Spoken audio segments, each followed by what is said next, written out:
Hello again, and welcome to Chapter 12. All right, I'm going to warn you, this chapter, Sample Surveys, is all about vocabulary. It is a lot of vocabulary, it is very specific, and many of the terms may seem similar to each other. And so it's going to come down to very slight differences in their definitions. This is an extremely important chapter as it lays a foundation for many of the terms that we will be continuing on with throughout the course. Now, to help you with this, I've created a link on Fusion that will connect you to Quizlet, which actually I have created flashcards for you. And if you download the app, you can practice these quizzes or the flashcards on your own, either at home or any time that you have the phone handy. You can even print them out and use them that way. Again, a majority of the vocabulary that we will use throughout the course of the year comes from this chapter. So I'm sure you all know what a survey is. You've heard the saying, would you like to take a survey? And we have all these games dedicated to surveys and survey results. Family Feud is a really big popular one, and so here we have a Family Feud dedicated to Halloween, which is quickly approaching, and you can see here, name something children do on a long car trip which irritates their parents. I don't know about you, but my parents, the answer to that would be breathe. Yes, just my breathing would irritate them, but you can see several of the different options here. And these are the basis for a survey. Now, when we are gathering data, which is really what a survey is, we're trying to uncover truths about a population. And when I say population, I don't necessarily mean the entire population of the world, or of the state, or of the city. Populations vary, and that's going to be one of the words that we're talking about. There are a lot of methods to uncover data: polls, surveys, observational studies, experiments. Each one of these can pull together information for us in one way or the other, and we group them according to the methods that we choose. Are we going to be adjusting any of the situation? Are we controlling it ourselves, in which case it would be an experiment? Or are we simply observing? Are we watching what happens, which is an observational study? Or are we going out and trying to gather the data ourselves, which would be a poll or a survey? Difficult thing about this is there are a lot of different ways to take bad samples. We have things called non-respondents, and so many other little aspects that create bias. Remember, no matter what, bias is a horrible, horrible thing. And just a little giggle for you guys. I'm sure you've never been in this situation before. Wait a minute, I think I will be giving you a survey at the end of the school year. Ah, darn it! I should give you the surveys before you take a test. That would be so much smarter. I'd get much better responses. Yeah, bias. Okay, so there is a whole bunch of terms, and all of our terms and definitions are in your textbook. The terms themselves are located on page 287. You can either pull the textbook answers, or the textbook definitions from the back of the book throughout the chapter itself, or really Google it. Heck yes. All right, so here are some of our key terms. And you'll notice 1 and 2, population and sample. These two words alone will be in every single chapter for the remainder of the book. For every lesson that we do, we will be discussing the difference between a population and a sample. A population is all of the people or things or instances about which we hope to learn. Now, a population could, yes, be an entire city or an entire state or country. A population could also just be all the people who take AP Stats. They're the ones that I'm interested in gathering information about. The key to this is a population is by definition an entire group, not just a little piece. It is the entire group of individuals. And that's what you cannot miss. A population is an entire group.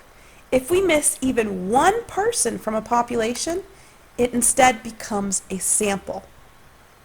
Now, a sample can be any subset of a population. We hope it's representative. We hope that the way that I've gathered my subset is reflective of the people in the general population. Because we want to learn about the people in the general population, not just a particular group.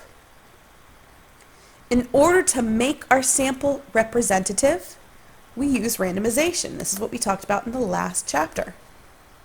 Randomization guarantees that every individual in the sample is given a fair, equal chance of being selected. We use all of our different randomization techniques to ensure that this happens. Again, randomization makes sure that each individual person or thing or object within the group has the exact same chance of being selected. Now, matching is a process that we use, and actually we're going to use it in many of our studies later on, where we force our sample to resemble specific attributes of the population. It is not a substitute from randomizing, but it's an alternative. For example, if I wanted to, let's say, study the effects of a specific drug on a group of people, I might try to match them up so that maybe each person takes a placebo and we see what the effect is, and each person takes the treatment and we see what the effect is. And we get to see how every single person in the study responds to both aspects. Or maybe they do a lot of this with twin studies. One twin will receive one type of a treatment where the other twin will receive the other. And then you can compare between the two. Matching is an attempt to make better samples because you can test the outcomes in similar situations. But again, nothing is a substitute for good randomization. Sample sizes and population parameters. A sample size is, well, it's just what it sounds like. It is the number, O's, that should be number of individuals in a sample. So the sample size is not dependent upon the population. A sample size, let's say my population is 5, my sample size could be 3. If my population is 5 million, my sample size of 3 is not going to cut it anymore. A sample size determines how well the sample represents the population. It's not, however, about the fraction of the population sampled. We're going to talk a lot about what a minimum sample size is that you need for different situations, and what the effects of various sample sizes, what that can do to your results. But the sample size itself is the number of individuals in a sample. Okay? Your population parameter is the value attributed to a model for a population. So, for example, a population parameter could be the average height of all the people in a population that I'm interested in. For example, the average height of all students at Battlefield High School. Or maybe the population parameter is the standard deviation of all the students in high school and their heights. The population parameter is the exact value that corresponds to what I would have for every single data value. We don't always get this, because if I have an extremely large population, being able to gather and compute some sort of a parameter based off of all of the members of my population can be extremely difficult, extremely time-consuming, and so it's just not often done. Instead of a population parameter, we will oftentimes use a statistic. And Lord, I cannot type here, a value calculated for sampled data. That means, whereas a population parameter reflects the true mean, standard deviation, range, or whatnot of an entire population, a statistic is that same mean, range, standard deviation, but of the sampled data. A statistic is always an estimation of a population parameter. Now, we hope that it parallels the true population. We hope it reflects or it is similar to or follows along the same lines of the population parameter, whether that means the distribution, the variance of the population, or a specific value, for example, the mean or the quartile scores, or specific percentile marks. A statistic's hopefully representative, but it comes from a sample and reflects a population. Something is representative if it accurately reflects the corresponding population. Basically, it's representative if it approximates or comes close to the true parameter that we're looking for, if we were to have selected absolutely everybody. Now, a sampling frame, kind of think about it this way. The population is everybody. A sampling frame are the people who get picked in my sample. It's if my population is everybody and I were to just take a picture, the sampling frame would be the people that get into that picture, that sample, or the list of individuals from whom the sample is drawn. So for example, if I wanted to take a sample of all the students at Battlefield High School, my sampling frame might be a list of all of the students. Or if I were talking about voters in a specific district, my sampling frame would be a list of all of those voters. Sampling variability is the fact that depending upon who gets in your samples themselves will change from one to another. We're going to talk a lot about sampling variability in our next couple of units, but the basic idea is depending upon how you run your sample, you can have a wide assortment of samples. Some of them will be more reflective than others, and it doesn't always depend on how random your initial sample was drawn. Now the simple random sample, we're going to call this an SRS because nobody wants to say simple random sample 20 times fast. An SRS is one in which each set of n elements has an equal chance of being selected.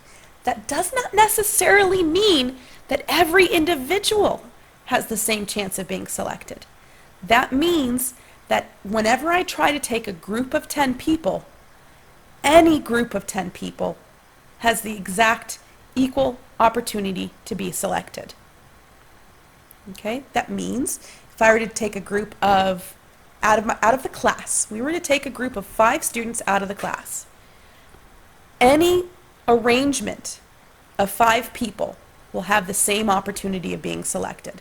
Whether that is the 5 best friends in the class, the 5 members who happen to be on the same team, the 5 strongest students in the class, the 5 weakest students, 5 girls, 5 boys, 5 of a specific race, 5 of a specific height. Each sample size of the same size, each sample of the same size has equal chance of being selected. Note, I am not saying each individual has an equal chance of being selected. You must keep that straight. Okay, it is a sample of size n where every set of n elements has equal chance.